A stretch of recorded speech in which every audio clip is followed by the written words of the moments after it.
Oculus has announced its newest VR kit, the Quest 2, and it's coming in at a surprisingly low price.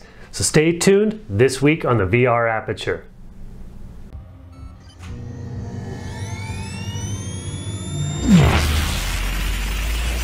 Welcome back to the VR Aperture. I am your host, Destroy Troy, and we are here at our new set. It took a lot of doing to get to this point, but we're very excited that it's done, and now we're making content again, once again. But to the story at hand, the Quest 2, very exciting.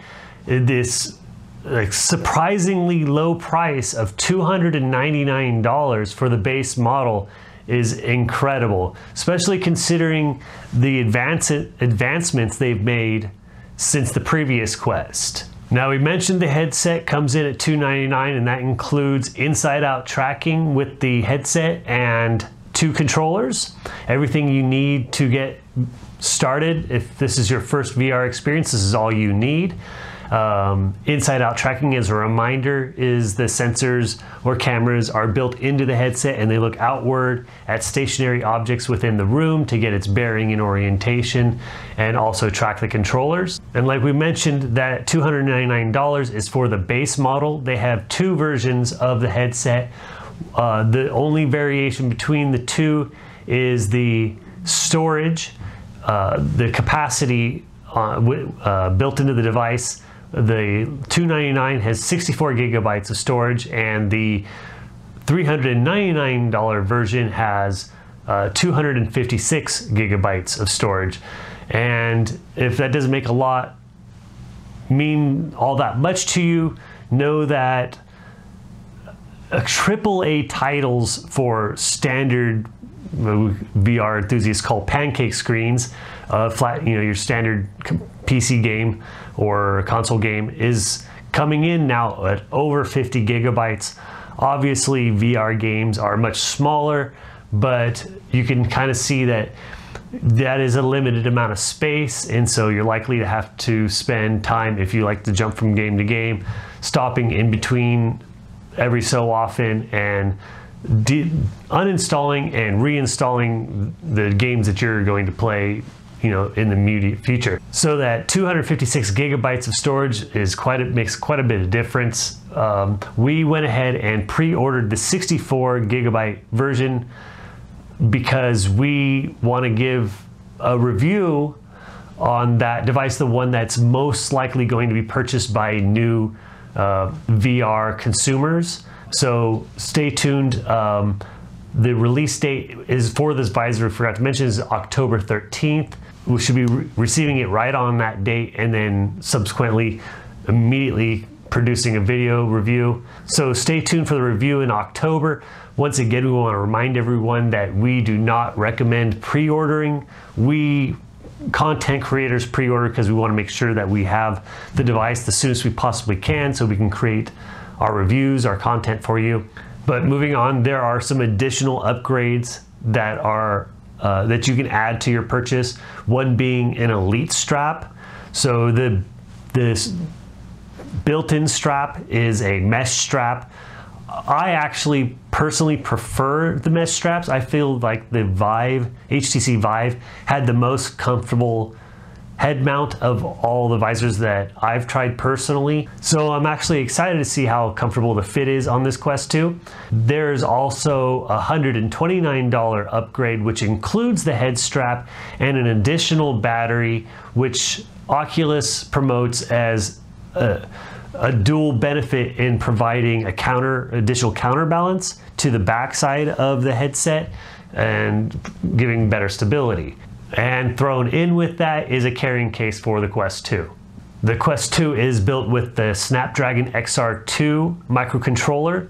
If that doesn't mean a lot to you, know that it's made by Qualcomm, and their technology is in many of the cell phones you use, and even some of the laptops and a lot of other devices. We can expect a lot from Qualcomm and the Snapdragon XR2. It goes without saying that this standalone unit is a wireless kit, and also Oculus has confirmed that they're going to keep the IPD adjustment in the Quest 2. And if you're not familiar with what an IPD adjustment is, it's what moves the lenses inward or outward to align with each individual's facial structure and to provide, get that focal point, the center of the lens directly in front of the pupil. One criticism that I saw is from the demo video that Oculus provided during the Facebook Connect live stream conference, was that there was an indicator, when like a numerical dial indicator on the inside of the visor that showed how far you had the IPD adjusted. My issue is that it was a step-based adjustment instead of a smooth rotation, so you can get that dial in that really fine, the exact precision the way you'd like it. With the step adjustment, if you want halfway between 2 and 3, that's not going to be possible. It's going to be 1, 2, 3, and you have to fall in line. Your face has to fall in line with that, discrete positions. There's also 6 GB of memory built into the device, which is plenty considering the low cost of the device. Most PCs don't really have a use for more than 8 GB of memory, and 4 GB of memory in a laptop is kind of being, those are the real low-end models, and they're kind of being phased out currently. You're seeing less and less of those. But of course, the news you all want to hear is, how is the display? How is the picture? Well, Oculus boasts that the display has 50% more pixels than the previous Quest, with a resolution of 1832 by 1920 per eye. Now, if you're thinking to yourself, that's an odd number, it is an odd number. It's a very strange dimension that they've chosen there.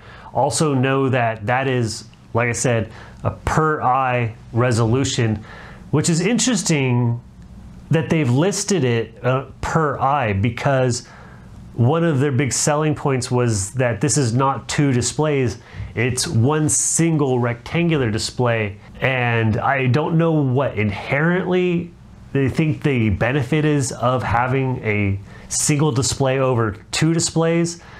Index, with their 2 displays, actually canted their lenses a small degree, and to, I guess, provide better peripheral vision, but they seem to see a benefit in that, unless this is a curved screen, which it likely isn't. It's likely a flat screen in there. It's kind of a, I wonder what they think the inherent benefit is of that.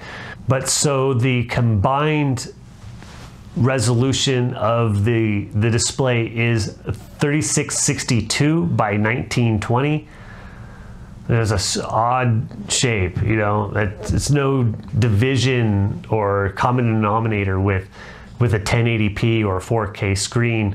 In fact, 1080p is 1920 by 1080. It's 1920 this way, 1080 this way, and they have the 1920 in the second position, which would indicate that instead of 1080, it's 1920. So it's very tall, and then not so wide. They've kind of leads me into a point, a side point, that though Oculus and Zuckerberg promote Oculus as being the leaders in VR, and they clearly invest more money into VR than any other company, they keep seemingly falling in line behind the other manufacturers in the industry. For example, over a year ago, the Valve Index came out, and they'd switched from using OLED screens to LCD screens, which seems like a step backwards, because OLED screens are supposed to be the future, and they're the expensive flat screens. That's what the expensive flat screens are made from. And LCD, an example of an LCD that you've seen is your calculator, the black and gray, really low resolution, boxy numbers. That's LCD. But it turns out that the LCD provides, in kind of general terms, a punchier animation, punchier refresh rate from frame to frame. An OLED has a tendency to leave the previous frame's image burned in for like a frame or to a very small amount of time, but it's still there. And so these LCDs seem to overcome that, and Oculus has fallen in line on the Quest 2 with an LCD panel, and then the one that Valve is in partnership with HP, it's coming out this fall, has square displays instead of rectangular displays. And you would think you would want rectangular displays to get that extra peripheral vision, but as I mentioned in a previous video, some of the peripheral vision that you're missing is up and down, where you have to really turn your head down to see over an edge or something. If you want to see the sky, you really have to look up to see it directly overhead. So we kind of jumped to the obvious conclusion that HP and Valve are going with this square screen because they're going to bring it in that much tighter, and the Index is known for having the display adjustment that brings the lenses in super tight to your eyes to maximize field of vision. And it seems here that Oculus has now gone with a square-ish display for each eye. It's not exactly square, being that it's 1832 by 1920, but $299 for that resolution and controllers and inside-out tracking and standalone unit. Everything that you need is an amazing price. Of course, it may prove that you need to have the $399 version to have any reasonable amount of storage space to put games on. But we'll just have to see when we get there. There also seemed to be a mention of foveated rendering for this upcoming VR kit. It fixed foveated rendering, which means your eyes aren't going to be tracked, and that extra precise point area of focus isn't going to move with the eye. It's going to be direct ahead if they employ this foveated rendering. For those of you who didn't see a previous video on foveated rendering, the concept is they built the device to where you get this extra crisp picture directly in front of the pupils, and then it's more blurred on the edges, and what they can do is spend more of the resources built into the device on making a sharper picture that's directly in front of the eye, and spending less of those resources on the peripheral vision when your peripheral vision is going to come in blurry anyways. But the concept that's been talked about was that it's with eye tracking, so it moves around as you look, and this is going to be directly ahead, which I would question that choice as well, because just like headsets that don't have good peripheral vision, it's got a real binocular effect. It causes the user to do a lot more head turning to look at everything instead of moving their eyes like you normally would in the real world. And by having this fixed foveated rendering and have a blurrier peripheral vision, you're likely to turn your head just like headsets with the binocular effect. So we'll have to see how that works out as well. It's a very strange dimension they have here for this display, and also curious is why the benefit of the single display over one per eye. So once again, we'll just have to let you know. Mention real fast before we go, the two controllers, very similar to the previous controllers. A few of the additions is there is now a thumb rest next to the thumb trigger, and this is supposed to add for extra stability. I find it weird they specifically mention that, like, ooh, I gotta get the Quest 2 because it's got a thumb rest, when it's already mentioned in there. Some of the benefits of the new controllers is the increased ergonomics. So I would chalk up the new thumb rest as being part of the increased ergonomics, but whatever. Moving on. They are touch controllers, but they do include an A and B button, a system button, a finger trigger, and a thumb trigger. And some of the other improvements include an improved battery life. So that was a concern for some with the previous Quest, the battery life. and new stronger feedback, which we assume they mean haptic feedback by this, and an additional exciting new feature which isn't necessarily limited to the Quest 2 but is coming to Oculus. For those of you who are stuck at home because of quarantine or because you're not getting exercise because your gyms are closed, they have developed fitness software that's integrated into the headset and will track your exertion and provide, in a future update, real-time stats, and you'll be able to set fitness goals while playing Beat Saber and whatever else game. And that pretty much wraps up our announcement for the upcoming Oculus VR kit that's coming out on October 13th as a reminder. We do want to mention that we have another video that's in the works. Facebook Connect is Facebook's new annual live stream meeting that they hold where they discuss the future of their VR ventures. They've created a new team from a variety of different departments, which they call Facebook Reality Labs, and they are working on a new project called Project Aria. It's a very ambitious project. They're talking about making a regular sunglass form factor augmented reality glasses, and they're talking about being able to use them for everyday use, work, shopping, and it provides overlays and information. It gives you prices on things when you're shopping, and it'll even point out where you've left your keys. And it's an amazing thing. I recommend that you check out this portion of the Facebook Connect video. It's up for rebroadcast on YouTube. We'll provide a link in the description.